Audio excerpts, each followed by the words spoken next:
Welcome to the Slop Temple. We pray this video helps. In this video, I will compare Lexus RCF vs LC500. Begin by focusing on design, power delivery, and daily usability to form your opinion.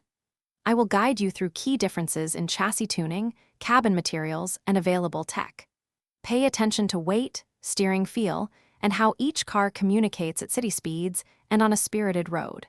By the end, you will know which one fits your driving priorities. We dive into acceleration, handling, and mechanical character to see which car thrills more.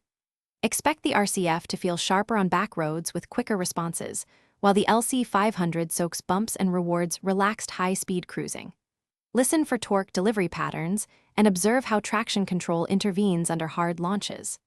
I will explain gear ratios, suspension trade-offs, and real-world lap versus canyon performance so you can decide. Quick recommendation. If you love weekend drives, consider leak-proof meal prep containers to keep sandwiches and sauces secure for picnics or track days.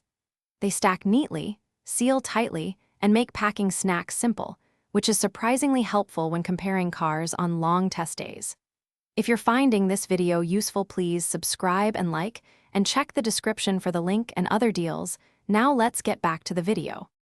We explore seating comfort, visibility, infotainment, and long trip usability in real terms.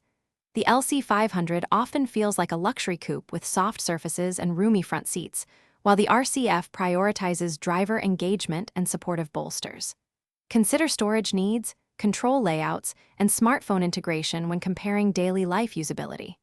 I will point out blind spots, seat adjustment limits, and which interior ages better over regular use. Thanks for watching. Consider subscribing if we helped you.